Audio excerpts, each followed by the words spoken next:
Welcome to Buzzer Sports. I'm Moroki on defense, and I'll be on the buzzer beat throughout the NHL playoffs covering the Western Conference. In what is truly a David versus Goliath scenario, Colorado should just be happy to be here considering the dismal year they had before that saw them finish with 49 points. Quite the turnaround, and who knew it would only take shipping out Matt Duchene for a boatload of futures. There is no pressure for the Mile High team, literally and figuratively. Just ride out Nathan MacKinnon and his Hart Trophy caliber season like that kid that does everything in a group project. That guy wants an A+, you're happy with a C, you settle for a B. Smashville, on the other hand, well, they actually have expectations this year. Coming within 2 wins of the Stanley Cup last year, the same core is back with an even deeper center core bolstered with the addition of Kyle Turris, acquired in the very same trade that sent Matt Duchene to the Sens. Can Nashville deliver? Vezina candidate Pekka Rinne will be in net for the Nashville Predators, and Jonathan Bernier for the Colorado Avalanche, as Semyon Varlamov will be out for the series with a knee injury. So something to watch for if the Avs have any hope in winning the series, it will be down to their power play. 2 interesting notes here. 1, Nashville leads the league in time shorthanded, and Colorado leads the league in penalties drawn. If the Avalanche can get the Predators to chase and constantly take penalties, Colorado's 8th ranked power play has a chance to keep them in the series. The Winnipeg Jets, thanks to an insane forward core and Connor Hellebuyck, have found their way back into the playoffs after a 2-year hiatus.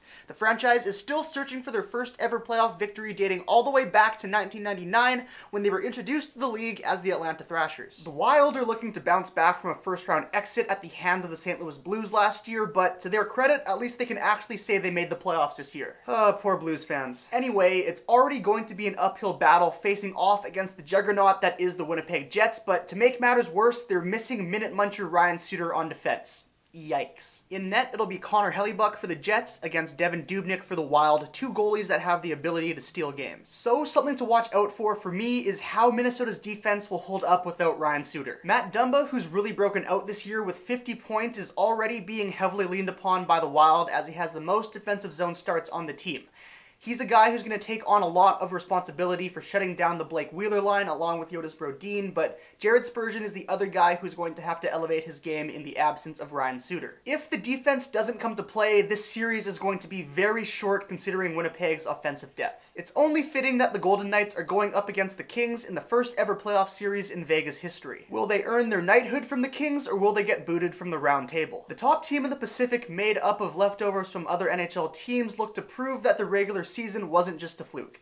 But their opponents won't let it come easy. The Kings, after a coaching change which has improved their goal output from last year by 38, have made it back to the playoffs and are looking to end Vegas' fairy tale season. The Kings are no strangers to the playoffs and still boast the likes of Anze Kopitar, Drew Doughty, and Jonathan Quick, elite playoff performers in all of the key positions. 3-time Stanley Cup champion Marc-Andre Fleury will be in net for the Vegas Golden Knights, and he will be against 2-time Stanley Cup champion Jonathan Quick for the Kings. So something to watch. LA is a top defensive team and Vegas is a top offensive team. It's a classic case of what happens when an unstoppable force meets an immovable object. Something's gonna have to give and I'll have my popcorn ready. Will Vegas' scoring by committee approach be enough to overcome a well-structured team led by Drew Doughty and Jonathan Quick?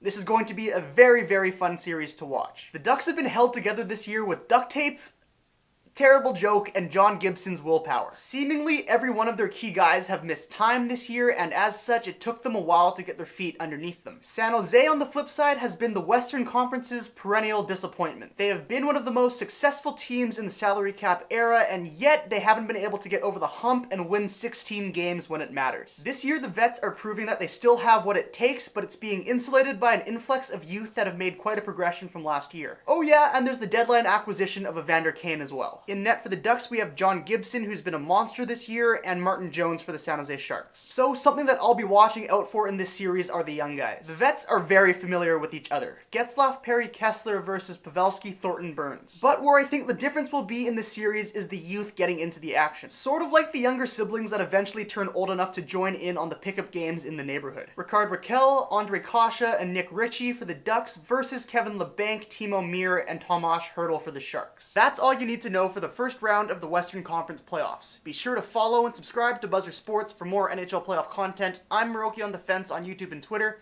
Time's up.